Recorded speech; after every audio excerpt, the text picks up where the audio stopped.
Hallelujah. Praise the lord. ప్రార్థన చేస్తున్నాను. వాక్యం ధ్యానిస్తాను. సర్వశక్తుడా సర్వాధికారి నీతిలో తండ్రి సమాధానం పెడతారు. నీకే కృతజ్ఞతాస్తుతులు చెల్లిస్తున్నాను. ఎందుకని సమయంలో ఈ వాక్యం ధ్యానిస్తుండగా నాతో మీరు మాట్లాడండి.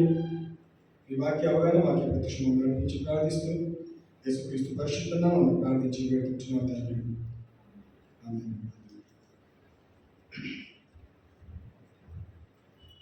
దేవుని కృపను బట్టి నేను మరొకసారి ఈ వాక్యం ధ్యానించే ధన్యతను ఆధిక్యతను మనకి ఇచ్చినందుకు దేవునికి కృతజ్ఞతలు చెల్లిస్తున్నాను. సో తీసుకున్న మరి అంశము వాక్య భాగము మరి రూతు గ్రంథం నుంచి తీసుకున్న అంశము బ్లెస్సింగ్స్ ఆఫ్ లాయల్టీ. నమ్మకం ద్వారా వచ్చే ఆశీర్వాదము మనము ధ్యానించుకుందాం. Blessings of loyalty. సో నాతో పాటు రూతు గ్రంథము 1వ అధ్యాయము. మనకి రూతు గురించి తన కథ భాగం తన జీవితం గురించి మనం ఎరిగిన వారం కొన్ని విషయాలు కొద్దిగా సమయంలో దేవుని వాక్యం ద్వారా మనము హెచ్చరింపబడదాము. కొన్ని విషయాలు మనము నేర్చుకుందాం. Ruth chapter 1 verses 1 onwards. Now it came to pass in the days when the judges ruled that there was a famine in the land, and a certain man of Bethlehem, Judah, went to dwell in the country of Moab, he and his wife and his 2 sons. The name of the man was Elimelech, the name of his wife was Naomi, and the names of his 2 sons were Mahlon and Chilion, Ephrathites of Bethlehem, Judah, and they went to the country of Moab and remained there. Then Elimelech, Naomi's husband, died, and she was left and her 2 sons. Now they took wives of the women of Moab. The name of the one was Orpah, and the name of the other Ruth, and they dwelt there about 10 years. Then both Mahlon and Chilion also died. So the woman survived her 2 sons and her husband. చూడండి, మొదట 5 రోజులు గమనిస్తే మరి Ruth గురించి లేదంటే అక్కడ ఎలిమెలెక్ ఇంకా Naomi వాళ్ళ కుటుంబం గురించి రాయబడ్డది. ఆ దేశాన్ని విడిచిపెట్టాల్సిన పరిస్థితి ఏంటిది? మొదటి వచ్చిన ఏమంటుందంటే there was a famine in the land. వారు ఉన్న ప్రాంతంలో నయోమి ఉన్న ప్రాంతంలో కరువు ఉంది కాబట్టి కరువు కారణంగా ఆ దేశాన్ని విడిచిపెట్టి ఎక్కడైతే ఆహారం ఉందో ఆ ప్రాంతానికి వెళ్ళటము. ఎవరండి? కుటుంబంతో వెళ్ళిన నయోమి, తన భర్త, ఇంకా 2 కుమారులు, నలుగురు ఎక్కడికి వెళ్ళారు? మోయాబ్ అనే ప్రాంతం వెళ్ళినారు. ఎందుకు? అక్కడ బ్రతకడానికి, జీవించడానికి. ఎందుకంటే అక్కడ ఆహారము ఉంది కాబట్టి. సో ఆ ప్రాసెస్లో ఏమైంది?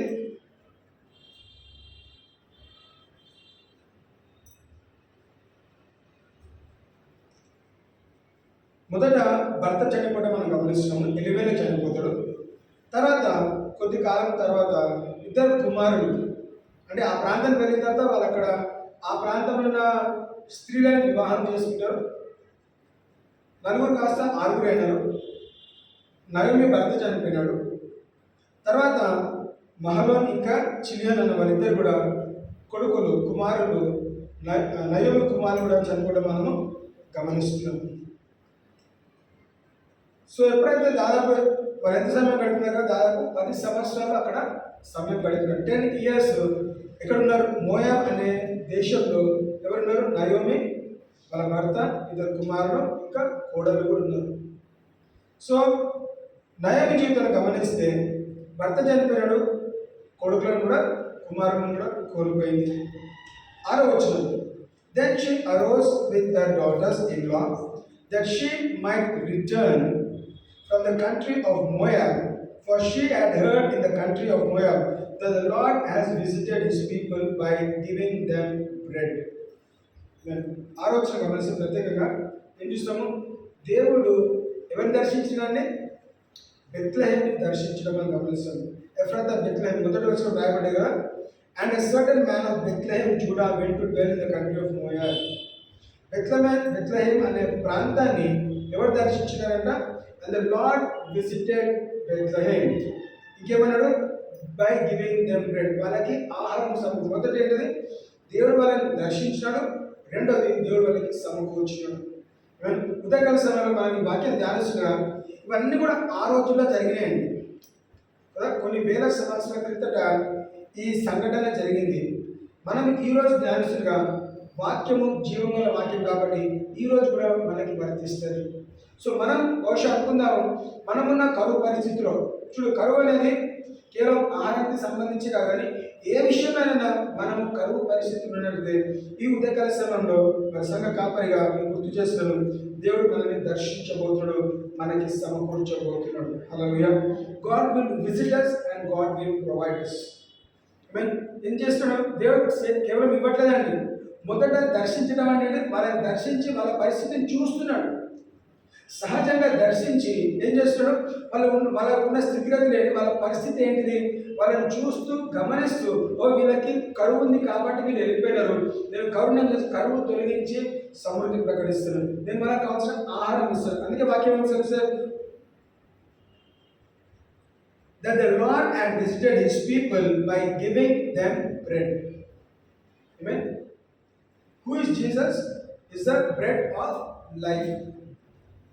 జీవ ఆహారమైన దేవుడు ఏం చేస్తాడు? దర్శించి ఎక్కడైతే ఆహారం లేదో అక్కడ ఆహారం సమకూర్చడము మనం గమనిస్తున్నాం.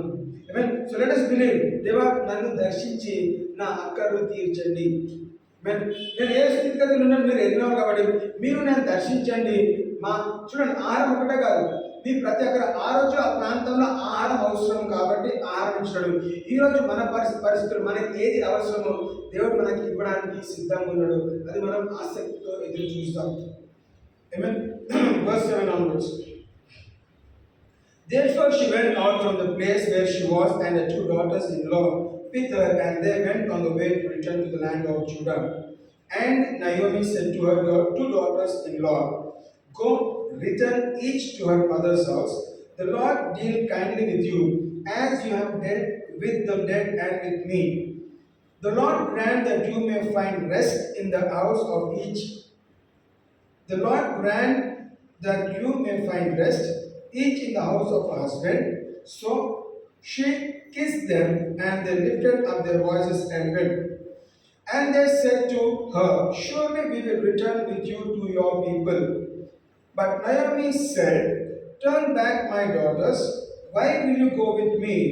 Are there still sons in my womb, that they may be your husbands? Turn back, my daughters, go, for I am too old to have a husband. If I should say, I have hope, I should have a husband tonight, and should also bear sons. Would you wait for them till they were grown? Would you restrain yourselves from having husbands? No, my daughters, for it grieves me very much for your sakes that the hand of the Lord has gone out against me. Then they lifted up their voices and wept again, and Orpah kissed her mother-in-law, but Ruth clung to her. Amen. మోయాబులో స్థితిగతులన్నీ కూడా, సంఘటనలన్నీ కూడా గుర్తుపెట్టుకున్న తర్వాత ఎప్పుడైతే దేవుడు వాళ్ళ ప్రాంతాన్ని దర్శించినాడో, మరి ఆహారము సమకూర్చబడ్డదని ఎప్పుడైతే తెలుసుకున్నారో ఏం చేస్తారు? మోయాబు అనే ప్రాంతానికి మధ్యకి వాళ్ళ సొంత ఊరికి రావడానికి ప్రయత్నం చేస్తున్నారు. సో సొంత ఊరికి వస్తుండగా మరి నయోమి ఏమంటున్నది? నా దగ్గర నా భర్తను కోల్పోయినాను, రైట్?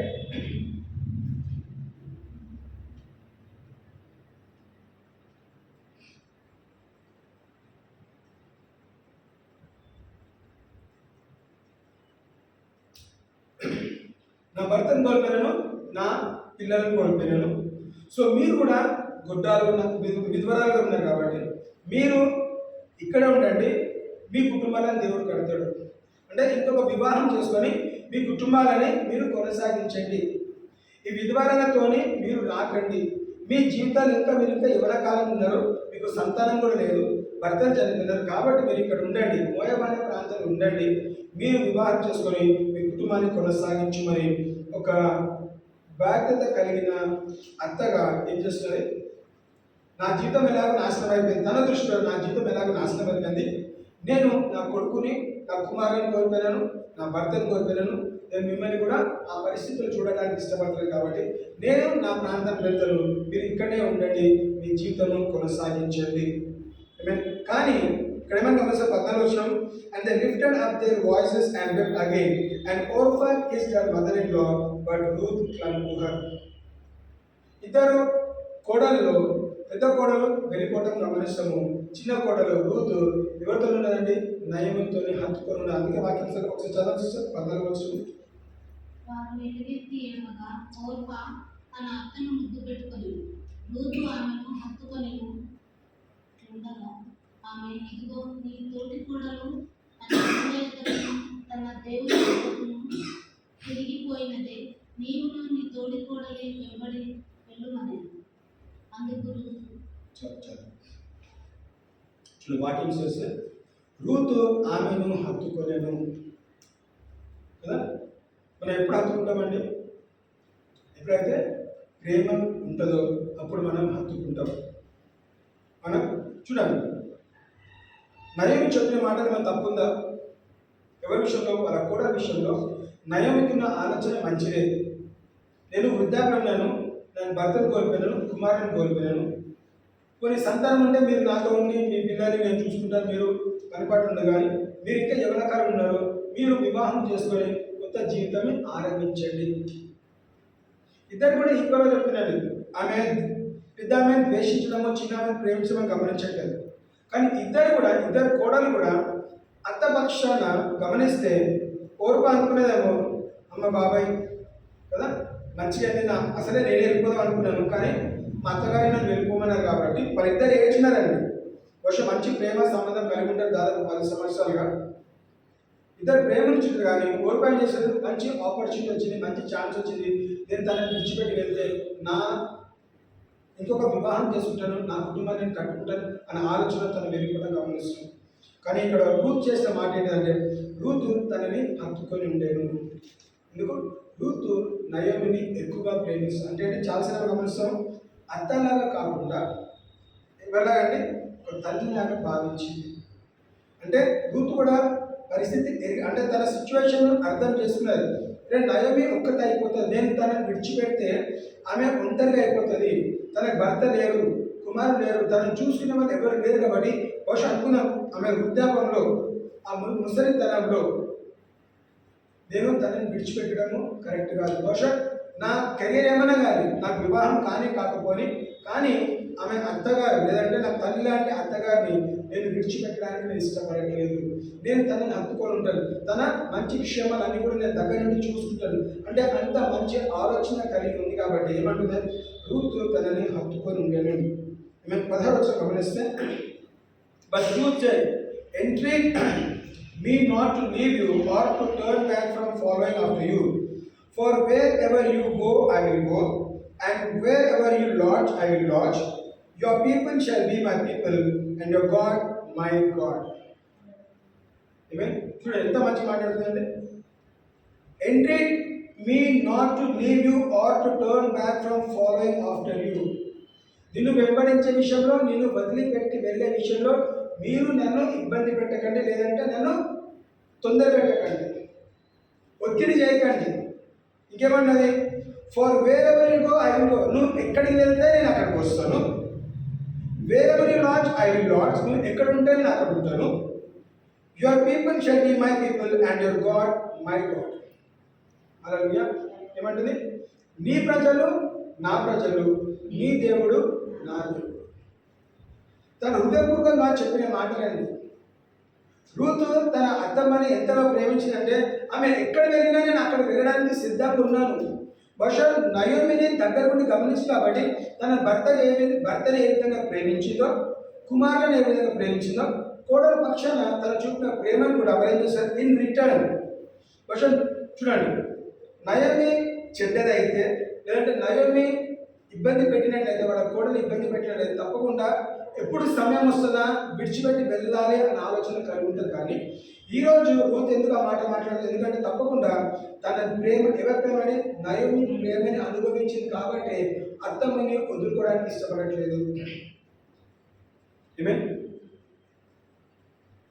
మనము నేర్చుకోవాల్సింది ఏంటంటే, మనం ఎదుటివాడు మనల్ని ద్వేషిస్తున్నా ప్రేమిస్తున్నా పక్కన పెడితే మనము ప్రేమించాల్సిన బాధ్యత మనది. ఏమే మనము ప్రేమిస్తే, మనం ఇష్టపడితే, మనము బాధ్యత తీసుకున్నట్లయితే ఎదుటివారు కూడా మనల్ని విడిచిపెట్టడానికి ఇష్టపడదు. ఇప్పుడు వదులుకుంటారు మనము, మీరన్నా మనమని కానీ సహజంగా మనం అనుకుంటారు, అరే వాడంటే నాకు ఇష్టమే, వాడి నుంచి దూరం ఉండటమే మేలు అనుకుంటాం. కొంతమంది దగ్గరికి ఎందుకు ప్రతిసారి వెళ్తూ ఉంటాము, ఎందుకు సహవాసం, ఎందుకంటే మనము ఆ ప్రేమ ఆప్యాయత మనల్ని గౌరవించి అన్ని మనం అనుభవిస్తాం కాబట్టి వాళ్ళ దగ్గరికి వెళ్ళాలనుకుంటాం, అందరి దగ్గర వెళ్ళమండి. సో అలా ఎదుటివాడు నిన్ను అనుకోవాలంటే, నీ దగ్గరికి రావాలంటే నువ్వేం చేయాలి? నయోమి లాగా ప్రేమించాలి. నయోమి ప్రేమించింది కాబట్టి తన ప్రేమింపబడ్డది. ఎవరి ద్వారా? ఇద్దరిని సమానంగా ప్రేమించింది. ఓర్ప ఎందుకు ఉండలేదు తెలియదు, కానీ ఓర్ప అనుకుందాం, నేను నా జీవితం నేను కొనసాగిస్తాను, ఇంకొక వివాహం చేసుకుంటాను, నా బ్రతుకు నన్ను బ్రతుకు అనుకున్నా. కానీ మరి రూతు ఇంకా ఎక్కువ ప్రేమించి ఆ మంచి మనస్తత్వాన్ని ఎరిగి ప్రేమించి ఆమెను హత్తుకొని ఉన్నది. ఏమంటున్నది? నీ దేవుడే నా దేవుడు, నువ్వు ఎక్కడ ఉంటావో నేను అక్కడ ఉంటాను, నువ్వేం తింటావు నేను అదే తింటాను, నువ్వు ఎక్కడ వెళ్తే నేను అక్కడికి వస్తాను, నువ్వు కష్టం ఉంటే నేను కష్టం ఉంటాను, నువ్వు సుఖపడతాను నేను సుఖపడతాను, నీతోనే నా జీవితం అని చేశాను. తాను తన వివాహం గురించి, పిల్లల గురించి, ఫ్యామిలీ గురించి అన్ని పక్కన పెట్టి ఏం చేసిందంటే తన కంట్రీని, తన దేశాన్ని విడిచిపెట్టి ఎవరి దగ్గరికి వెళ్ళేదంటే తెలియని దేశాల దగ్గరికి. ఇద్దరు కూడా విధవరాలుగా ఎక్కడికి వస్తున్నారు? బెత్లెహేమ్ అనే ప్రాంతానికి వస్తున్నారు.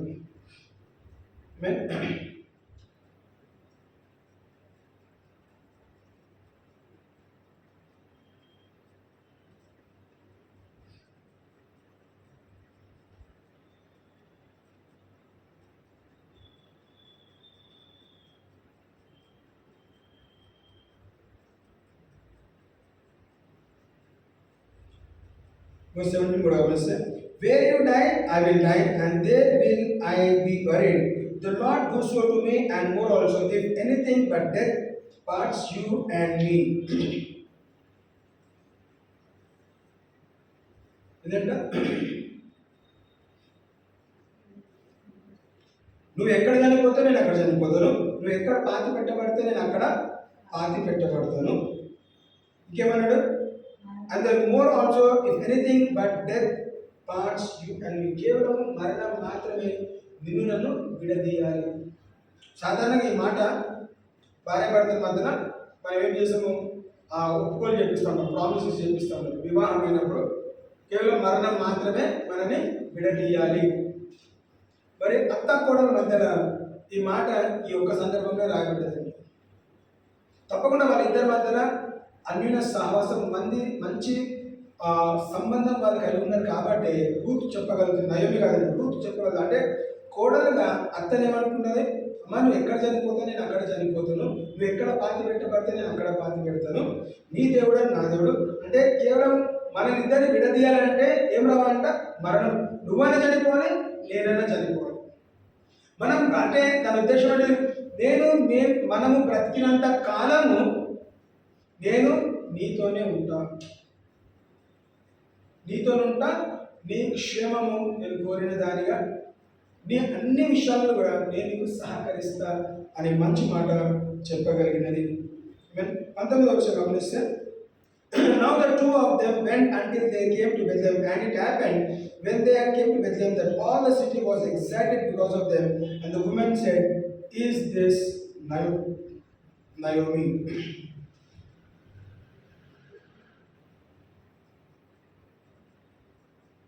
But she said to them, do not call me Naomi, call me Mara, for the Almighty has dealt very bitterly with me. I went out full, and the Lord has brought me home again empty.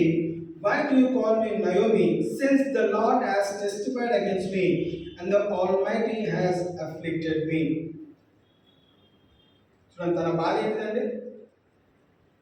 సొంత ఇంటికి వెళ్ళిన తర్వాత verse 19 మంచి మాట.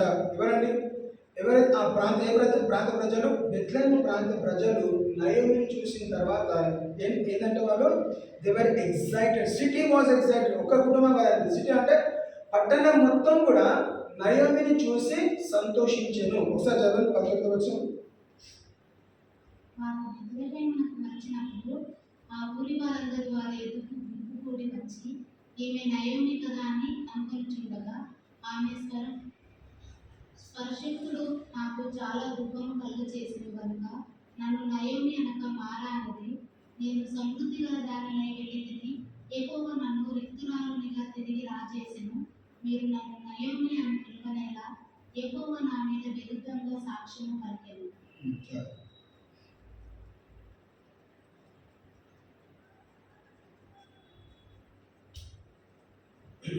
ఇక్కడ తర్జుమా చేయలేదు 19వ వచనంలో. సిటీ వాస్ ఎక్సైటెడ్ అనే మాట. ఎక్సైటెడ్ అంటే ఏంటి? ఆనందించినది.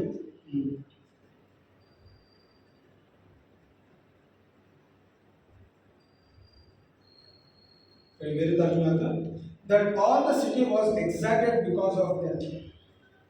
ఎక్సైట్మెంట్ అంటే ఏంటిది? ఆనందించదు, సంతోషించదు. ఎవరండి? పట్టణం మొత్తం కూడా. అంటే చూడండి, ఇంకొక ఎగ్జాంపుల్ ఏంటంటే, నయోమి చూసిన వెంటనే సంతోషించినారంటే నయోమి తన బ్రతికిన కాలం కూడా మంచి స్త్రీగా బ్రతికింది.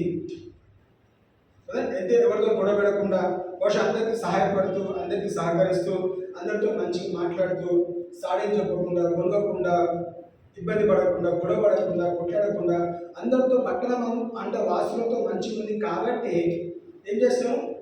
ఆ వ్యక్తి తిరిగి వచ్చినప్పుడు సంతోషించినారు. అదే మళ్ళీ ఈమె ఎందుకు వచ్చిందిరా, మళ్ళీ కొట్లాడడానికి అనుకున్నారా, లేదంటే సంతోషిస్తున్నారా? సో మన విషయంలో అంటే నేను చెప్పే ప్రతి మాట కూడా మనం ఇప్పటికీ తీసుకున్నాం, మన జీవితంలో తీసుకున్నాం. మనం కూడా ఏదైనా ప్రాంతం వెళ్తే రావాలని ఆశపడుతున్నారా, ఎందుకు వచ్చినారని దారిపట్టుకుంటున్నారా? అది ఎవరి చేతి ఉందని? మన చేతి ఉంది. నువ్వు నీ పుట్టింటికి వెళ్తున్నప్పుడు నేను చూసి ఆనందించాలా, అరే మళ్ళీ ఎందుకు వచ్చింది, వీడు ఎందుకు వచ్చింది అనుకోవాలి. కానీ వాక్యం తెలుస్తుంది, the city was excited because when they saw Naomi. నయోమిని రూత్ని చూసినప్పుడు వాళ్ళు ఏం చేస్తారు? సిటీ అంతా కూడా ఆశ్చర్యపడ్డది లేదా సంతోషిస్తున్నారు. కానీ నయోమి మనసులో ఏమైందంటే, అక్కడ ఇంకొక మాట నేను చూపిస్తాను. Verse 21 గమనిస్తే, I went out full and the Lord has brought me home again empty. ఏమంటుంది? తనకి ఏం గుర్తొస్తున్నది? మీరందరూ కూడా సంతోషిస్తున్నారు, కానీ నేను ఏ విధంగా వెళ్ళినానో నేను ఆ విధంగా రాలేదండి. నేను గుంపుగా వెళ్ళినాను, అంటే నేను నిండుగా వెళ్ళినాను. నిండు అంటే నేను నా భర్తతోని, నా పిల్లలతోని ఒక కుటుంబంగా వెళ్ళినాను. కానీ ఈరోజు నేను విధవరాలుగా తిరిగి వచ్చినాను, ఒక విడోగా తిరిగి వచ్చినాను. దేవుని దూషిస్తూ దేవుని అంటున్నారు, the Lord has afflicted me. Verse 20 గమనిస్తే, but she said to them, do not call me Naomi, call me Mara. ఎందుకు? For the Almighty has dealt very bitterly with me. Mara అంటే చేదు. అంటే నేను తీపిగా వెళ్ళినాను, చేదు జ్ఞాపకాలతో తిరిగి వచ్చినాను. ఇక్కడే ఉంటే బాగుండు అనుకున్నదేమో. ఈ ప్రాంతాన్ని విడిచిపెట్టి వెళ్ళేందుకు ఆహారం కొరకు వెళ్ళినాను, కానీ నేను నా భర్తని, నా కుమారుని ఆ కొత్త ప్రాంతంలో నేను కోల్పోయినాను. నేను తిరిగి వచ్చేసరికి నేను నిండుగా వెళ్ళినాను, నేను ఖాళీగా తిరిగి వచ్చిన. హల్లెలూయా. మనం కూడా నిండుగా ఉన్నప్పుడు మన ఖాళీ స్థలంలో ఇక్కడ వాక్యం గమనిస్తే, ఏదైతే కోల్పోయిందో అంటే భర్త, ఇద్దరు కుమారులని, ముగ్గురికి 3:1 అంటే ముగ్గురిని కోల్పోయింది, కానీ ఒక్క ఆమెని తెచ్చుకున్నది. తన గురించి చెప్పట్లేదు. ఇక చూడండి, నన్ను విడిచిపెట్టినా కానీ దేవుడు నన్ను ఒంటరిగా కాకుండా, దేవుడు నాకు ఒక సహాయకర్తని, నన్ను పట్టించుకునే వ్యక్తిని, ఇక రూత్ని, నా కోడని దేవుడు నాకు ఇచ్చినాడు. ఆ సాక్ష్యం అని చెప్పాలి. వాళ్ళు తప్పకుండా నా భర్తను కోల్పోయినారు, కుమారు చనిపోయినారు, కానీ ఇక రూతు ఈ స్త్రీ నేను వెళ్ళిపోమన్నా కానీ వెళ్ళిపోకుండా, నా ఇద్దరు కోడలు, పెద్ద కోడలు వెళ్ళిపోయింది, ఈ చిన్న కోడలు నేను వెళ్ళిపోమన్నా కానీ వెళ్ళిపోకుండా నన్ను హత్తుకొని ఉన్నది, నన్ను ప్రేమిస్తుంది. కాబట్టి ఇదిగో ముగ్గురని పోగొట్టుకున్నా కానీ ఈ ఒక్కమే నా జీవితాన్ని నింపింది, నన్ను ప్రేమిస్తుంది. నేను తిరిగి తప్పకుండా నేను ప్రేమను కోల్పోను. నా భర్త స్థాయి తీసుకున్నది, నా భర్త ప్రేమించేలాగా, నా కుమారుని ప్రేమించేలాగా ఇదిగో ఈ స్త్రీ రూతు నన్ను ప్రేమిస్తుంది. కాబట్టి తన కుటుంబాన్ని, తన దేశాన్ని, తన ప్రాంతాన్ని విడిచిపెట్టి తెలియని దేశానికి వచ్చి నేను నాతో నివాసం చేస్తున్నాను. మన ఫ్యామిలీ చనిపోయే విషయంలో దుఃఖపడుతుంది కానీ సంతోషించాల్సిన మంచి మంచి మంచి విషయం ఏం సంతోషించాలి? నేను ఒక స్త్రీని తెచ్చుకున్నాను, నా కోడని నేను నాతో పాటు తెచ్చుకున్నాను. ఆ సాక్ష్యమే చెప్పగలగాలి. మనం కూడా కొన్నిసార్లు అలాంటి ఫీలింగ్ ఉన్నట్లయితే, అది నేను నిండుగా ఉండాల్సిన వ్యక్తిని నేను ఖాళీ స్థలాన్ని అనుభవిస్తాను, ఏమన్నా నాలో ఎంప్టీనెస్ ఉన్నట్లయితే, మనలో ఇంకా ఖాళీ స్థలం ఉన్నట్లయితే మనం అడుగుతాం, దేవా నా ఖాళీ స్థలాన్ని, నా ఖాళీ ప్రాంతాన్ని మీరు నింపండి కదా. ఇంకా ఎంప్టీనెస్ అంటే అది నేను మొత్తం కోల్పోయిన, నా దగ్గర ఏమి లేదు అన్న ఆలోచన ఉన్నట్లయితే దేవుడు మనల్ని నింపేవాడు. అక్కడేం గమనిస్తాం? ఆ ఎంప్టీ అనే వర్డ్లో God has filled that emptiness. ఆ గ్యాప్ ఏదైతే క్రియేట్ అయిందో, చాలాసార్లు ఎవరైనా చనిపోతే ఏమని చెప్తాము?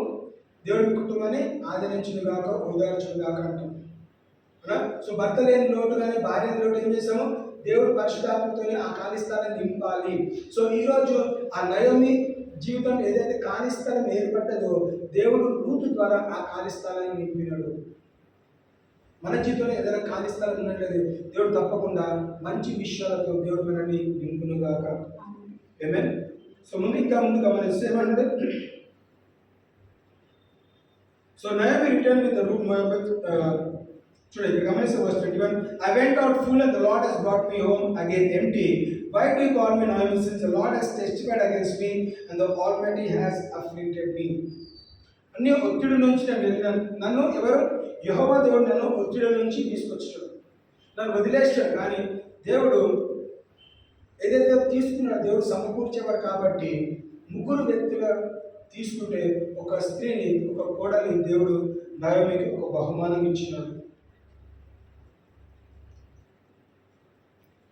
సో మనం నమ్ముదాము, మన ఖాళీ స్థలాన్ని దేవుడు సంపూర్ణంగా నింపునుగా. రెండో అధ్యాయం గమనిస్తే చూడండి, నయోమి రూత్ పట్ల బాధ్యత తీసుకొని ఇంకా బాధ్యత నెరవేరుస్తున్నదండి. అరే ఈ అమ్మాయి నా దగ్గరకు వచ్చింది కదా, సరే నాకు గిన్నెలు కడగడము, బట్టలు ఉతకడము, ఇల్లు చూసుకోవడము, నాకు వండి పెట్టడము, ఆ విషయం ఆలోచించట్లేదు. అరే మీ వచ్చింది కదా నన్ను తన ప్రాంతం అంటే చూడండి, అబ్రాహాం కూడా ఏం చేస్తున్నాడు? ఎప్పుడైతే అబ్రాహాము తన ప్రాంతాన్ని విడిచిపెట్టి కొత్త ప్రాంతానికి వెళ్ళినాడో దేవుని ఆశీర్వాదము అనుభవించడం మనం గమనిస్తాం. అదేవిధంగా రూతు కూడా తన సొంత ప్రాంతాన్ని విడిచిపెట్టి తెలియని ప్రాంతానికి వచ్చినాక మనం ఏ విధంగా ఆశీర్వదించబడాలని గమనిస్తాం. ఏమని తీసుకున్నాం హెడ్డింగ్? Blessings of loyalty. నమ్మకం ఉండే ద్వారా వచ్చే ఆశీర్వాదము మనం గమనిస్తాం. సో రెండో అధ్యాయంలో గమనిస్తే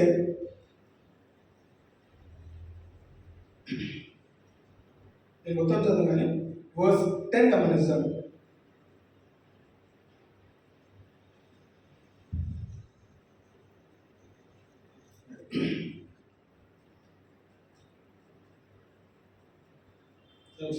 First there was a relative of Naomi's husband, a man of great wealth of the family of Elimelech. His name was Boaz.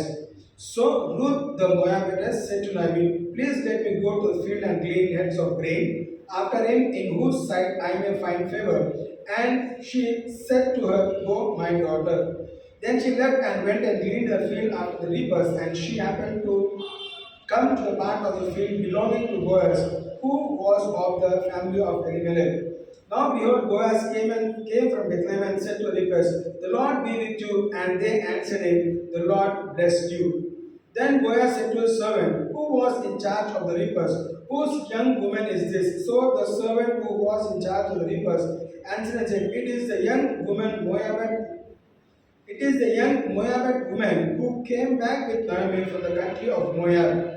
And she said, please let me glean and gather after the reapers among the sheep. So she came and has continued from morning until now, though she rested a little while in the house. Then Boaz said to Ruth, you will listen, my daughter, will you not?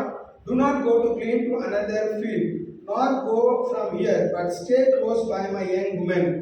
Let your eyes be on the field which they reap, and go after them. Have I not commanded the young men not to touch you? And when they are thirsty, go to the vessels and drink from what the young men have drawn. So she fell on her face, bowed down to the ground, and said to him, why have I found favor in your eyes? that you should take notice of me since I am a foreigner. ఈ చదివిన 10 వచనాలు గమనిస్తే కటాక్షం అనే మాట గమనిస్తాం. ఇక్కడ వాక్యం ఏం తెలుస్తున్నది? వర్స్ 2లో రూత్ చెప్పిన మాట ఏంటిది? అమ్మా, నేను ఇక్కడికి వచ్చి కాబట్టి ఇప్పుడు కాలక్షేపం చేయడానికి లేదు, నేను పొలంలోకి వెళ్తాను, పొలం పని చేస్తాను, మనకి నీ ఇంటికి కొంచెం ఆహారం తీసుకొస్తాను. సో రూత్ ఏమంటారు? ఆ రూత్ నయోమి చెప్పిన మాటని గమనిస్తే, please let me go to field and glean heads of grain after him in whose sight I may find favor. So చదవచ్చు రెండో వచనం, రెండో వచనం. మోయాబీ నాలైన రూతు, నీ సెలవైన ఎడల నేను పొలంలోనికి పోయి ఎవరి కటాక్షము పొందగలను వాని వెనుక పరిగే ఏరుకొందునని నయోమితో చెప్పగా ఆమె నా కుమారి పొమ్మనేది. ఏమంటుందా? రూత్ ఏం నమ్ముతున్నది? నేను ఎందుకు వెళ్తాను? కటాక్షము పొందుకోవడానికి. కటాక్షం ఎందుకు? కటాక్షం పొందుకుంటే నన్ను జాబ్లో కంటిన్యూ చేస్తారని. లేదంటే నువ్వు పరాయిస్త్రీ వచ్చి నువ్వు సాధారణ నీ పొలంలో పని చేస్తాను, ఎవరిని రాస్తాము? రాని ఆ రోజు కానీ ఈరోజు నమ్మకం ఉండదు. వచ్చి మంచి చేస్తావా చెడు చేస్తావో తెలియదు.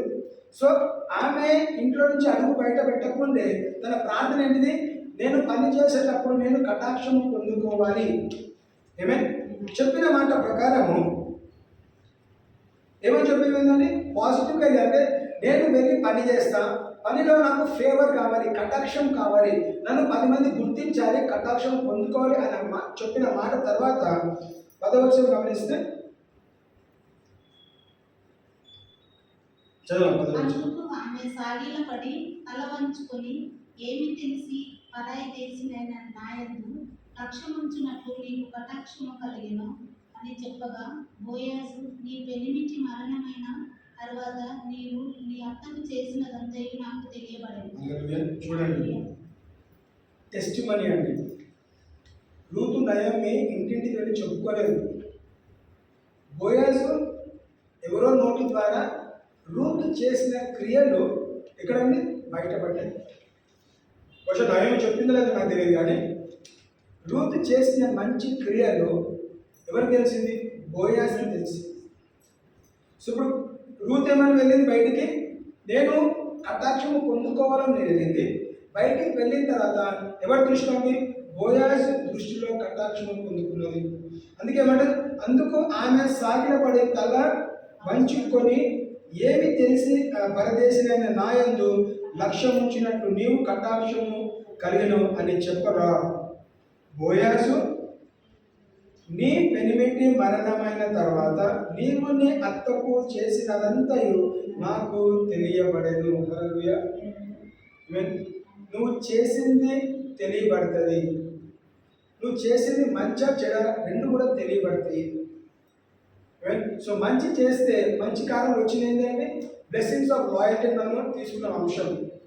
ఆమె తన అత్త పట్ల నమ్మకం ఉంది కాబట్టి ఈరోజు పరాయి దేశం వెళ్ళినా కానీ ఆ పరాయి దేశంలో కూడా కటాక్షము పొందిన స్త్రీగా మనం గమనిస్తున్నాము. హల్లెలూయా. సో మనం వెళ్ళిన ప్రాంతంలో మనం కటాక్షం పొందుకోవాలంటే మనం చేసిన క్రియలు మనల్ని వెంబడిస్తాయి. సో మనం చేసిన క్రియలు మనం గమనిస్తే మంచి చేస్తావా చెడు చేస్తావా అది నీకే తెలుసు, నాకు తెలుసు. సాధ్యమైనంత వరకు మంచి చేయమని మాత్రం తెలుస్తున్నది. సో నేను కష్టపెట్టినా దుఃఖపెట్టినా, నేను కొట్టినా తిట్టినా, నేను ద్వేషించినా కానీ మంచి చేయాల్సిన బాధ్యత మనం కాబట్టి మంచి చేసినప్పుడు మంచి నీ దగ్గర తిరిగి వస్తుంది. తప్పకుండా రూతు అత్తని చూసుకోకపోతే గయ్యాలిగా ఉంటే ఏం చేస్తాము? నయోమి కూడా అలాంటి టెస్ట్ చెప్పారు. అరే గయ్యాలిని నన్ను వదులుతలేదురా బాబు, సంపన్నిరా, వదిలేదురా చెప్పేది. కానీ ఏం చెప్తుంది? మంచి సాక్ష్యం చెప్పిన కారణంగా బోయాజు వాళ్ళ ఫ్యామిలీ మెంబరే, ఎవరికి? వాళ్ళ భర్తకి దగ్గర బంధువు, రిలేటివ్. ఆ రిలేటివ్ దగ్గర బంధువు ఏం చేస్తాడు? నయోమి గురించి తెలుసుకున్నాడు. బహుశా అనుకుంటే నయోమి ఏంటవా నువ్వు నలుగురు వెళ్ళినారు, ఏంటి భర్త ఏంటి? లేదన్నా చనిపోయినారు, కుమారులు ఏది చనిపోయినారు. మరి ఏమో కొత్త అమ్మాయి ఎవరు వచ్చినట్టు ఎవరు అమ్మాయి అంటే ఆమె నాకు కోడలు. మరి ఆమె భర్త ఏంటి మన కోడలు నీతో ఎందుకు వచ్చింది, అక్కడ ఉండాల్సిందంటే అప్పుడు చెప్పుకుంటుంది. ఆ డిస్కషన్లో మాట్లాడుతున్నప్పుడు ఏదైనా ఆమెకి ఆయన బోయాజ్కి తెలియబడుతుంది. ఏం గురించి? రూతు గురించి. హల్లెలూయా. మనల్ని కూడా చాలా మంది గమనిస్తున్నారు, మన గురించి కూడా బయట చాలా మంది మాట్లాడుకుంటున్నారు. సో మన గురించి ఏం మాట్లాడుకొని మంచి మాట్లాడు, తప్పకుండా చెడు ఉంటుంది, రెండు రెండు ఉంటాయండి. మన దగ్గర మంచి ఉంటుంది, చెడు ఉంటుంది. కానీ ఏం చేయాలి? ఏది అధిగమించాలి? మంచి అధిగమిస్తే మన గురించి మంచి మాట్లాడుతున్నారు. రూతు కటాక్షం పొందిన స్త్రీగా మనం గమనిస్తున్నాం. మనం కూడా కటాక్షం పొందును కాక. హల్లెలూయా. దేవుని కటాక్షం మనము పలకాలి. దేవా, ఈ రోజు నేను బయటికి వెళ్తుండగా కదా, ఉద్యోగం వెళ్తున్నాను, కాలేజ్ వెళ్తున్నాను, వ్యాపారానికి వెళ్తున్నాను, నీ కటాక్షము నా పైన కుమ్మరించండి. But I want the favour of God to rest over me. As Ruth spoke she received. Ruth చెప్పిన మాట ప్రకారము ఏం చెప్పిందండి? ఆమె నా కటాక్షం పొందుకుంటాను అని చెప్పింది, వెళ్ళింది, పని చేసింది. పని చేసిన తర్వాత at the end of the day, రోజు చివరి రోజు ఏం అనుభవించింది? బోయాజు తనని దర్శించి తన గురించి తెలుసుకొని కటాక్షం పొందుకున్న స్త్రీగా మనము గమనిస్తున్నాం. వర్స్ 11 గమనిస్తే 2:11 నీవు నీ తల్లిదండ్రులను నీ జన్మభూమిని విడిచి ఇంతకు ముందు నీవు ఎరుగని జనం వద్దకు వచ్చింది. చాలు. ఏంటంటే నీ తల్లిని, నీ తండ్రిని, నీ ప్రాంతాన్ని విడిచిపెట్టి తెలియని దేశానికి, తెలియని ప్రాంతానికి వచ్చినావు కాబట్టి ఏంటిది? నువ్వంటే నాకు ఇష్టము. అంటే ఇష్టం అనేది ప్రేమ కాదండి, రెస్పెక్ట్. She earn respect. చాలా మంది అనుకున్నా నన్ను గౌరవించాలి. ఆ గౌరవం ఎందుకు పొందుకున్నది? తన చేసిన క్రియలు బట్టి మనం కూడా గౌరవించబడతాము. మనం చేసిన క్రియలు బట్టి మనం ద్వేషించబడతామా, ప్రేమించబడతామా? మనల్ని మనం పరిశీలించుకుంటే, ప్రజలు నిన్ను ద్వేషిస్తే మనం చేసిన క్రియలు బట్టి, ప్రజలు నిన్ను ప్రేమిస్తే మనం చేసిన క్రియలు బట్టి. సో ఎదుటివాడు నిన్ను ప్రేమించిన, ద్వేషించిన నీ బాధ్యత, నా బాధ్యత ఏంటది?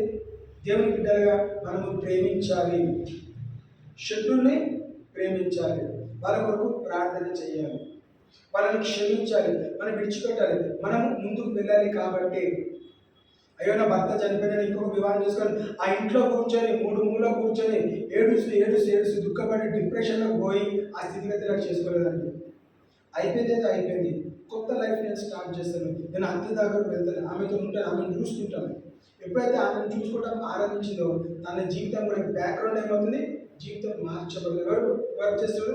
దేవుడు రూత్ పట్ల పని చేస్తూ వచ్చాడు, మార్గము సరళం చేస్తున్నాడు. ఎన్నో పొలాలు ఉన్నాయి. ఆ బోయాస్ పొలానికి ఎందుకు వెళ్ళాలా? బోయాస్ పొలం పని చేస్తున్నాడు. బోయాస్ ఎందుకు గమనించాలి? ఎందుకంటే దేవుని ప్రణాళిక రూత్ పట్ల ఉంది కాబట్టి. లాస్ట్ వీక్ మనం ధ్యానించాం, గాడ్స్ ప్లాన్ విల్ ప్రివైల్. దేవుడు రూత్ పట్ల ఉన్న ప్రణాళిక నెరవేర్చబడాలంటే రూత్ చేసిన క్రియలు బట్టి దేవుడు కూడా ఆనందించు. కాబట్టి అరే మేము ఒక్కతుంటే మంచిగా ఉండదు, నేను తనకు ఒక మంచి భర్తని అనుగ్రహిస్తాను, ఒక మంచి వ్యక్తిని అనుగ్రహిస్తాను. తన వ్యక్తిత్వాన్ని బట్టి ఒక మంచి వ్యక్తి, ప్రేమించే వ్యక్తిని, తన దగ్గర నుంచి చూసుకునే వ్యక్తిని, తనకు అన్ని సమకూర్చే వ్యక్తిని నేను ఏం చేస్తాను? ఒక భర్తగా నేను ఇస్తానని దేవుడు ప్రణాళిక కలిగినబడి తన మార్గము సరళం చేయబడదు. 12 గమనిస్తే, యెహోవా నీవు చేసిన దానికి ప్రతిఫలం ఇచ్చును. ఇశ్రాయేలీయుల దేవుడైన యెహోవా రెక్కల కింద సురక్షితంగా ఉంటున్నట్లు నీవును వచ్చితివి. ఆయన నీకు సంపూర్ణమైన బహుమానం ఇచ్చునని ఆమె ఉత్తరించింది. చాలు. ఏమంటారు? The Lord recompense the work and a full reward be given thee of the Lord God of Israel, under whose wings thou art come to trust. Amen. Full reward అంటే ఏంటిది? నువ్వు చేసిన ప్రతి పనికి నీకు రావాల్సిన బహుమానం ఖచ్చితంగా వచ్చునుగాక. ఎవరు మాట్లాడుతున్నారు? దేవుడు మాట్లాడలేదు, బోయాస్ మాట్లాడుతున్నాడు. అంటే బోయాస్ తెలుసు రూతు సాక్రిఫైస్ చేసింది, తన తండ్రిని, తన తల్లిని, తన కుటుంబాన్ని, బంధుమిత్రుల్ని, ప్రాంతాన్ని, దేశాన్ని విడిచిపెట్టి ఈరోజు అయితే మనం వీడియో కాల్స్ చేసుకోవచ్చు. ఎంత దూరం వెళ్ళినా కానీ ఫోన్ కాంటాక్ట్స్ ఉన్నాయి, వీడియో కాల్స్ చేసుకోవచ్చు, మనం చాటింగ్ చేసుకోవచ్చు, అన్నీ చేసుకోవచ్చు అండి. మనం ఎవరిని మిస్ కాదు, అంటే ఫిజికల్గా మిస్ అవుతాం కానీ ఇన్ పర్సన్ మనం టచ్లోనే ఉంటాం. కానీ ఆ రోజు రాయబారం ఏం లేదు. నువ్వు దేశాన్ని విడిచిపెడితే నువ్వు అక్కడ బతుకున్నావా చనిపోయినా ఎవరికేం తెలియదు. నయోమి వచ్చి చెప్తే కానీ ఎలిమెలెకు వారి కుమార్ చనిపోయినట్టు బోయాస్కి తెలియదు. రైట్. సో అదేవిధంగా బోయాస్ ఏమన్నాడు? నువ్వు చేసిన క్రియను బట్టి దేవుడు నీకు ఏం చేయాలంట? సంపూర్ణ బహుమానము. యెహోవా నువ్వు చేసిన దానికి ప్రతిఫలం ఇచ్చును. ఇశ్రాయేలు దేవుడైన యెహోవా రెక్కల క్రింద సురక్షితముగా ఉండినట్లు నీవు వచ్చితివి. ఆయన నీకు సంపూర్ణమైన బహుమానం ఇచ్చునని ఆమె ఉత్తరం ఇచ్చాను. ఏంటంట? సంపూర్ణ బహుమానము. మనము కూడా ఒక సంఘంగా సంపూర్ణ బహుమానం పొందుకోవడానికి మనం సిద్ధపడ్డామని మనం గమనిస్తాం. ఫుల్ రివార్డ్ ఎప్పుడు వస్తుందండి? ఫుల్ రివార్డ్ ఎప్పుడు వస్తుంది?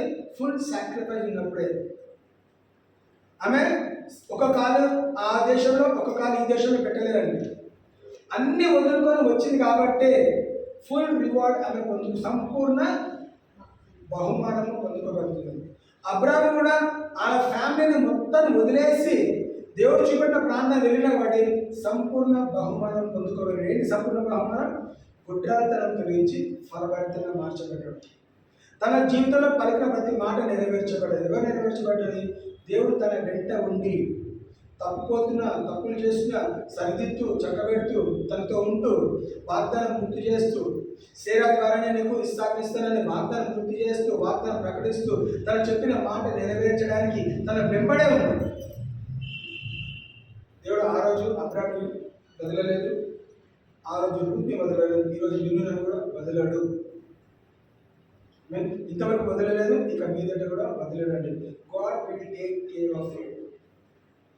దేవుడు నిన్ను పట్టించుకుంటాడు. అందుకేమన్నాడు? Full reward be given because what all you have done the reward will be given unto you.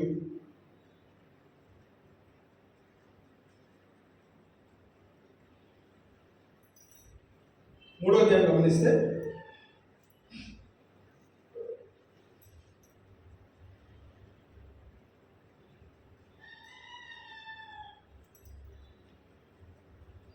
మొదటి వచనం నుంచి గమనిస్తే కొన్ని హెచ్చరికలు నయోమి రూత్కి ఇచ్చి పంపిస్తూ ఉంటుందండి.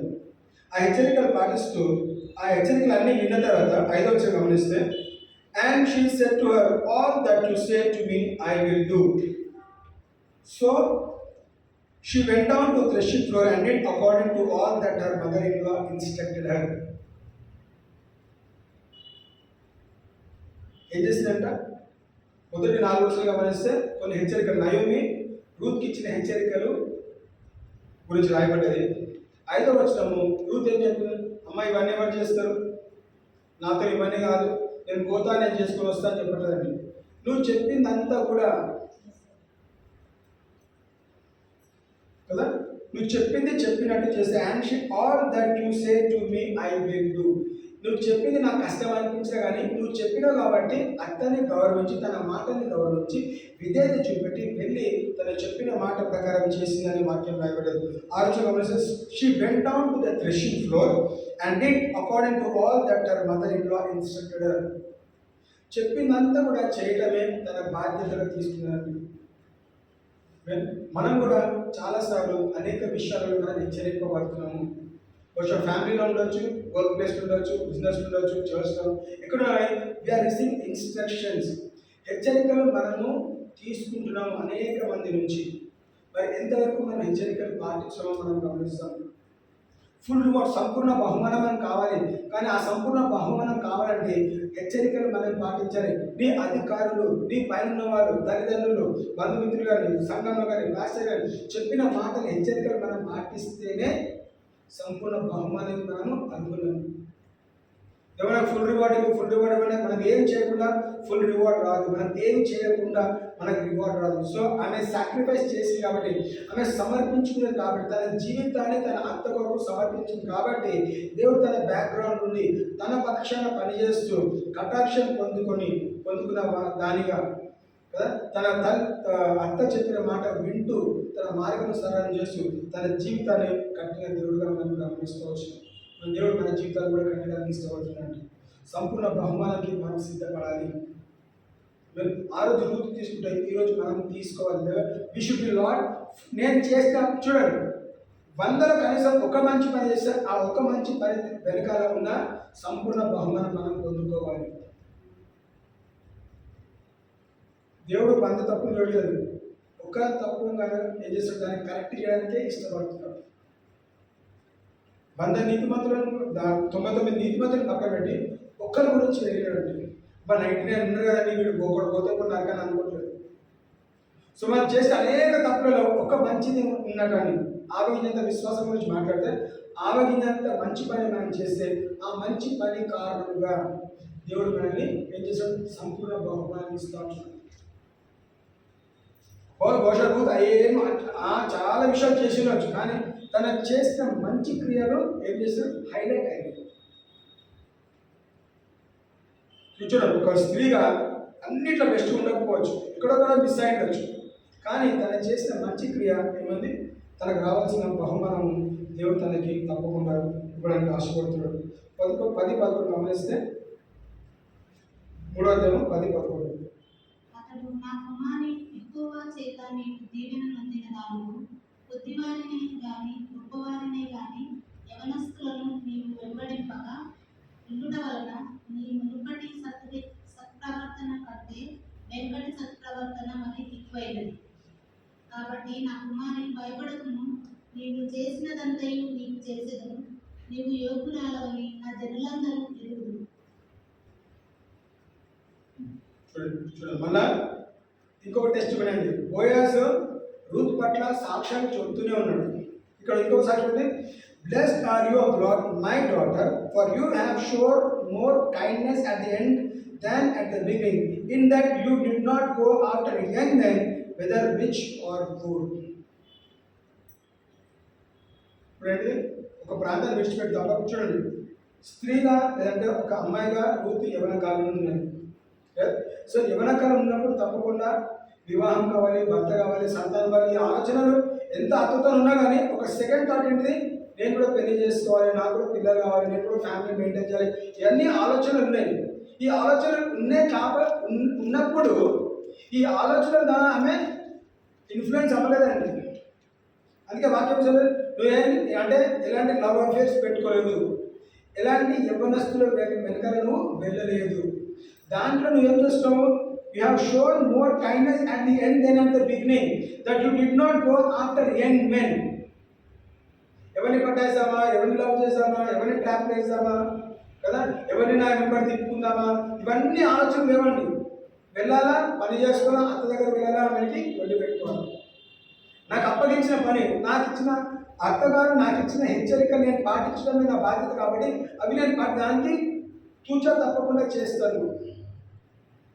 నా సొంత క్రియలు చేసుకోవడానికి రాలేదు, తనను చూసుకోవడానికి కోసం తను చెప్పిన మాట నేను వింటాను. కాబట్టి తన గురించి సాక్ష్యం ఏంటిది, నువ్వు చేసేదంతా మంచిగా ఉన్నది, నువ్వు ఎవరి అబ్బాయిల చుట్టూ తిరగట్లేదు, ఎలాంటి అఫైర్స్ పెట్టుకోవట్లేదు, ఎలాంటి ప్రేమతో మా నాటకాలు ఏం చేయట్లేదు. కాబట్టి వాక్యం ఏం తెలుస్తుంది, లేదా రిచ్ అంటే గొప్పవారిని దేవుని చూసుకొని నువ్వు చేయట్లేదు, అన్ని విషయాల్లో నువ్వు సరిగ్గా కాబట్టి ఏమన్నా, and now my daughter do not fear, I will do for you all that you request. హల్లెలూయా.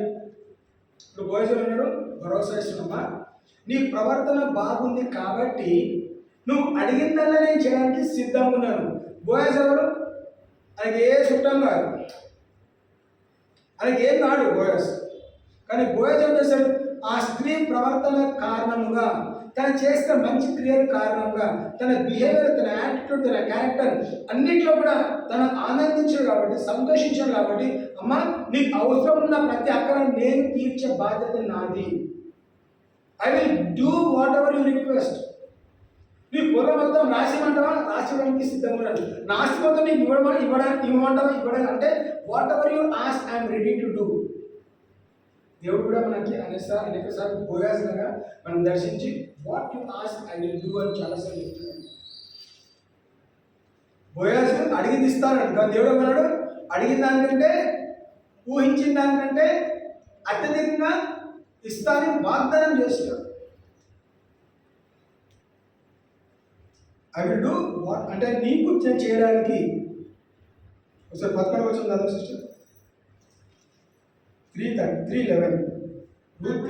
కాబట్టి నా కుమారి భయపడకును, నీవు చెప్పినదంతయు నీకు చేసేదను, నీవు యోగ్యురాలవని నా జనులందరూ ఎరుగుదురు. హల్లెలూయా. ఏంటంట ఇక్కడైతే for all the people of my town know that you are a virtuous woman. గనురాలు ఉందా? యోగురాలు. జనులందరూ ఎదిగారు అంటే అనుకున్నాం ఎగ్జాంపుల్గా, బహుశా అనేక ఇప్పుడు సాధారణంగా చెప్తున్నాను, కొత్త అమ్మాయిని చూడగానే ఎవరైనా లైన్ వేస్తాము, ప్రేమిస్తాము కదా, ట్రాప్ చేస్తాము, ఈ ఆలోచన తప్పకుండా యవనస్తుల్లో బహుశా అనేక మంది ట్రై చేస్తుంటారు. చూడండి, ఆ రోజు ఈరోజు అంత సేమ్ అండి. అమ్మాయి వెంట తిరగడం, అబ్బాయి వెంట తిరగడం ఆ రోజు జరిగి ఈ రోజు జరిగేది. కానీ అందుకే మోయమన్నాడు, నువ్వు ఏ అబ్బాయి వెనుక తిరగలేదని నేను గమనించినాను. కాబట్టి అనేక మంది అబ్బాయిలు వెనకాల తిరిగినా కానీ, దీన్ని వెంబడించిన కానీ, ప్రేమోత్తరాలు రాసిన నువ్వు రెస్పాండ్ కాకుండా నీ ప్రవర్తనను కాపాడుకున్నావు. కాబట్టి నాకు నీవు దాంట్లో నచ్చినవు. యోగురాలు అని నేను ఎవరండి? నేను చెప్పట్లేదు, ఈ ప్రాంతంలో అందరూ నా ప్రజలు, నా ప్రాంతంలో ఉన్న ప్రజలు అంటే ఎవరు? పీపుల్ అంటే ఎవరు? స్త్రీలు కాదు, పురుషులందరూ కూడా నీ గురించి మంచి సాక్ష్యము పంచుకున్నారు. ఏమైంది? మనం కూడా అలాంటి జీవితం జీవితం, మన గురించి మంచి సాక్ష్యం పంచుకునేలాగా. మంచి సాక్ష్యం పంచుకోవాలంటే తప్పకుండా చుట్టుపక్కల నుంచి శోధనలు వస్తాయి. ఆ శోధనలో పడకుండా మనల్ని మనం కాపాడుకుంటేనే మనకి మంచి సాక్ష్యం మనం పొందుకుంటాం. అపవాదం ఏం చేస్తుందా? దొంగతనం చేయడానికి, నాశనం చేయడానికి, నరహత్య చేయడానికి వస్తాం. ఏంటిది? దొంగలించడానికి అంటే మన ప్రవర్తన, మన క్యారెక్టర్, మన బిహేవియర్, యాటిట్యూడ్ని దొంగలించడానికి ఎక్కడో ఒక దగ్గర అపవాది వస్తాడు. రూత్ కూడా బహుశా ఆ కొత్త ప్రాంతంలో అనేక మంది యవనస్తుల మధ్యలో పని చేస్తుండగా తప్పకుండా కన్నేసే వాళ్ళు చాలా మంది ఉండవచ్చు. కానీ ఏం చేశారు? తన ప్రవర్తనని కాపాడుకుంటూ, తన క్యారెక్టర్ని కాపాడుకుంటూ వచ్చిందండి. నేను ఇలాంటి స్త్రీని కాదు, నేను వచ్చిన పర్పస్ ఏంటిది, నేను ఏ ప్రణాళికతో వచ్చినాను, నా అత్తగారిని చూసుకోవడానికి వచ్చినాను, నా అత్తతో ఉండడానికి వచ్చినాను. నేను వేరే అబ్బాయిల చుట్టూ తిరగడానికి రాలేదు, వేరే పురుషుల చుట్టూ తిరగడానికి రాలేదు, ప్రేమించడానికి రాలేదు, ఇలా వివాహం చేసుకోవడానికి రాలేదు. నా అత్తమ్మని చూసుకుంటా, తన క్షేమం చూసుకుంటా, వండి పెడతా, వంట చేస్తా, సంపాదిస్తా, మేము ఇద్దరం కలిసి ఉంటాము, కేవలం మరణం మాత్రమే మనం విడదీయాలని వాళ్ళ ఆలోచన ఏ ఆలోచనతో వచ్చిందో అదే ఆలోచన తన జీవితంలో స్థిరపరచబడ్డాయి. ఇంకా సెకండ్ థాట్స్ ఏం లేవండి. అందుకే ఒక సాక్ష్యంతో ఇంకొక సాక్ష్యమైన సాక్ష్యం మేము పొందుకోవటము మనము గమనిస్తున్నాము.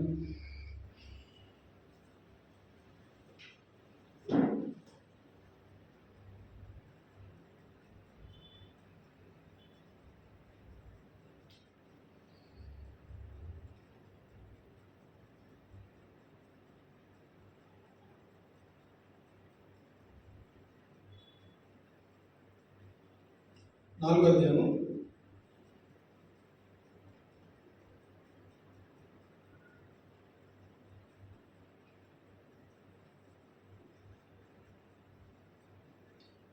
13-16 వచ్చిన ఒకసారి గమనిస్తాను. మొత్తం స్టోరీ మొత్తం చెప్పాను కానీ ఒకటి ఇంపార్టెంట్ అంశం మాత్రమే నేను చదువుతాను.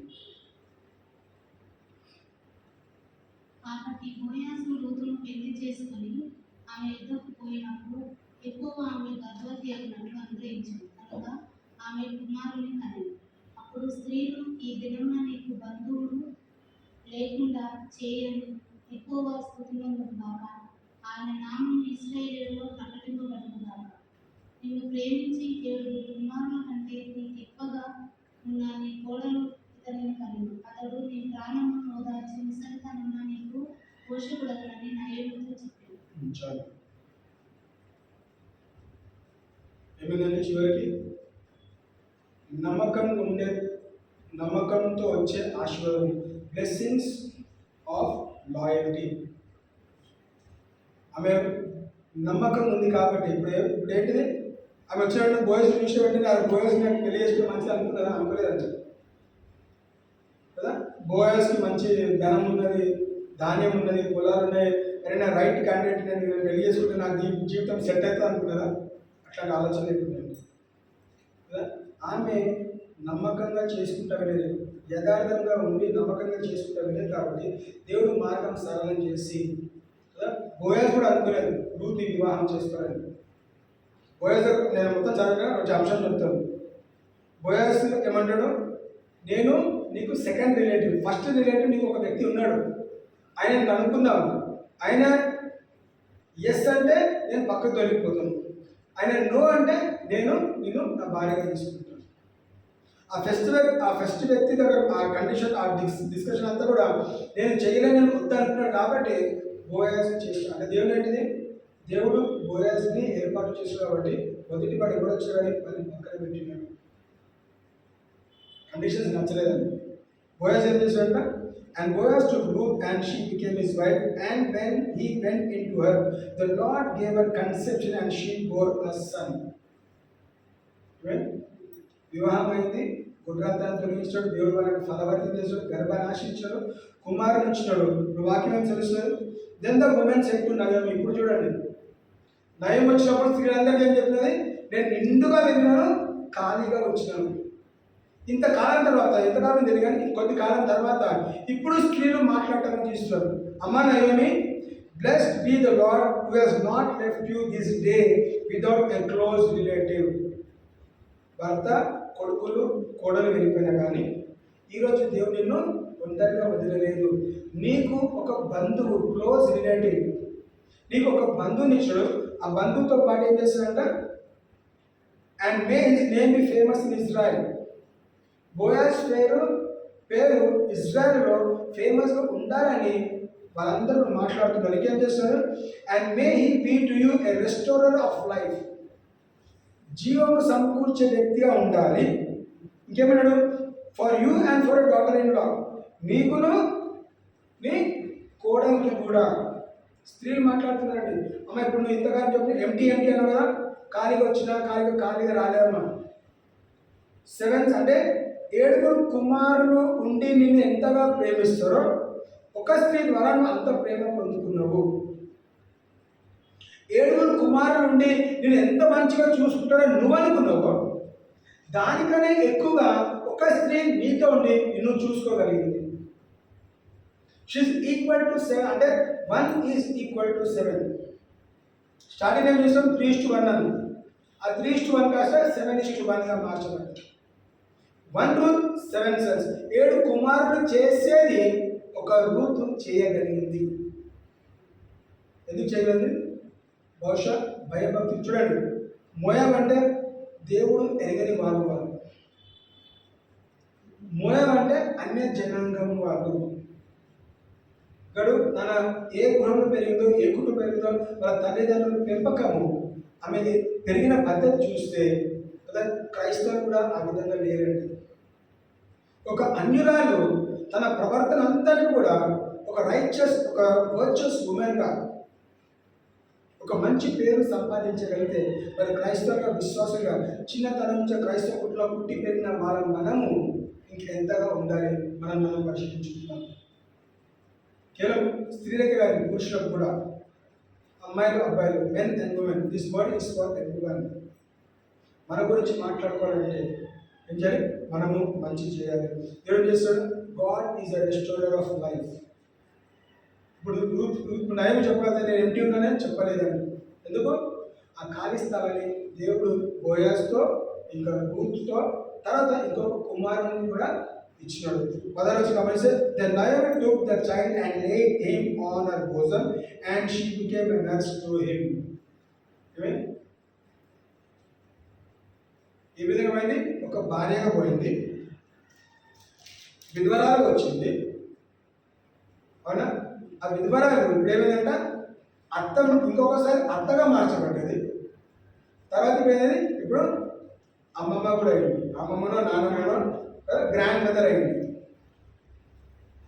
అంటే ఒక శిష్యుడిని బహుశా అనుకునే, అరే పిల్లలు ఉంటే మంచిది అనుకునే. చూడండి, రూతు ద్వారా చాలామంది ఇట్లా మాట్లాడతారు కదా, మళ్ళీ నా మహలోని చిలియలు పుట్టినారు అనుకుంటాం. అట్లనే మాట్లాడదు. ఎవరు చనిపోతే కొడుకు పుడితే కొడుకు రూపంలో ఈ కొడుకు పుట్టిడు, మనవడు పుట్టిడు అనుకుంటాం. సో ఆ రోజు ఇప్పుడున్న పరిస్థితుల్లో కూడా ఆ నయోమి ఇప్పుడు ఏమన్నా ఆ కుమారుని ఓబేద్ని తీసుకునేమంటున్నది. ఇదిగో ఆ ఓబేద్లో మహలోని చిలియని చూసుకునే పద్ధతి కనిపిస్తుంది. తల్లి తప్పకుండా ప్రేమిస్తుంది. ఆ తల్లి మనవల్ని కూడా ఏం చేస్తుంది, అలా కుమారుని చూసుకుంటుంది. అంటే ఆమె ఏమైతే అనుకున్నాడు, నేను దేవుడు నన్ను దుఃఖపెట్టినాడు, బాధ పెట్టినాడు అనే స్త్రీని దేవుడు ఏం చేస్తాడు, తిరిగి సంతోషం పెట్టాడు. అందుకే రెస్టోరర్ ఆఫ్ లైఫ్. మనం దుఃఖపడుతున్నామా, బాధపడుతున్నామా, వేదన పడుతున్నామా, దేవుడు మనకి తిరిగి సమకూర్చేవాడు. కాబట్టి మీరు ఇబ్బంది పడకండి, మనం ఇబ్బంది పడుతున్నాం. ఎందుకు? ప్రాంతం మారిన దేవుడు మారడండి. హల్లెలూయా. నువ్వు ఏ ప్రాంతంలో వెళ్తే ఆ ప్రాంతం దేవుడు ఉంటాడు. ఎవరు? నీవు నమ్మే దేవుడు. Wherever you go and whatever god is there. దేవుడు అగ్ని బయట ఉన్నాడు, అగ్ని లోపల ఉన్నాడు. సింహం బోన్ బయట ఉన్నాడు, సింహం బోన్లో కూడా ఉన్నాడు. ఎర్ర సముద్రం బయట ఉన్నాడు, ఎర్ర సముద్రంలో నుంచి కూడా ఉన్నాడు.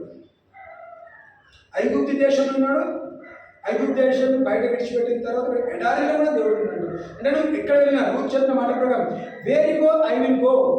గాడ్ ఇస్ టెలింగ్ us, నువ్వు ఎక్కడ వెళ్ళినా నేను అక్కడ ఉంటాను, నువ్వు ఎక్కడ ఉంటావో నేను అక్కడ ఉంటాను, నువ్వు అన్ని విషయాల్లో నేను నీకు తోడుగా ఉంటాను, నేను ఎన్నడూ విడువను ఎడబాయను. మరి రూత్ చెప్పినట్టు మనం చెప్పగలుగుతామా? దేవా, దేవునితో దేవా I will never leave you not forsake you మనం చెప్పగలుగుతామా? రూత్ సెడ్ టు నయోమి, ఒక స్త్రీ ఒక అత్తతో ఏమంటుంది, నేను విడువను, నేను ఎడబాయను. ఎడబాయిస్తే కేవలం మరణం మాత్రమే. ఈ వీళ్ళిద్దరు మాత్రం డెత్ విల్ సపరేట్. కానీ మన విషయంలో దేవునికి మధ్యలో దేర్ ఇస్ నో సపరేషన్. కేవలం పాపం మాత్రమే దేవుని మనల్ని ఏం చేస్తుంది, వేరు చేస్తుంది. మనం చనిపోతే కూడా దేవుని దగ్గరికి వెళ్తాము, బ్రతుకున్న దేవుని దగ్గరే ఉంటాము. సో దగ్గర సమయంలో మరి వాక్యం విన్నాము, మనం ఏం చేయాలంట, ఇద్దరిని హత్తుకొని ఉండాలండి. మనము దేవుని హత్తుకొని ఉండాలి, మనము మన కుటుంబాన్ని హత్తుకొని ఉండాలి. Hold on to your God, hold on to your family. చూడండి, ఫ్యామిలీ అనే మాట తీసుకున్నప్పుడు చర్చ్ని ఫ్యామిలీగా పిలుస్తాము, మన ఉన్న కుటుంబాన్ని పిలుస్తాము, కొన్నిసార్లు ఫ్రెండ్ సర్కిల్ని పిలుస్తాము, ఆఫీస్ ప్లేస్ని కూడా మనం ఫ్యామిలీగా పిలుస్తూ ఉంటాం. సో అనేక ఫ్యామిలీస్ ఉంటాయి. So let us hold on to our families. Let us hold on to దేవుణ్ణి మనము హత్తుకొని ఉండాలి. అదేవిధంగా దేవుడు మనకి ఇచ్చిన ఫ్యామిలీస్ని కూడా మనము హత్తుకొని ఉండాలి. సో మనం విడిచిపెట్టి వెళ్తే మన విషయంలో వాళ్ళు దుఃఖించాలి, బాధపడాలి. ఎందుకు? అయ్యో ఇంత మంచి వ్యక్తిని మనము కోల్పోయాము, మనం పోగొట్టుకున్నామని చెప్పగలగాలి. అరే సచ్చింద్ర గొర్రె అనుకోవద్దండి, అయ్యో ఇంకా ఉంటే బాగుండు అనే ఆలోచన కలిగి ఉండాలి. సో అలాంటి ప్రవర్తన ఉండాలంటే అలాంటి జీవితం మనము జీవించాలి. So let us believe. నమ్మకం ఉండే ద్వారా వచ్చే ఆశీర్వాదం మనం గమనిస్తున్నాం. So blessings of loyalty. So every one of us in this place, we shall be blessed when we are loyal. Full reward be given unto you. సంపూర్ణ బహుమానం మనం పొందుకుందుము గాక. ఆమేన్. దేవుడు కొద్ది మాటలు దీవించును. God bless this word.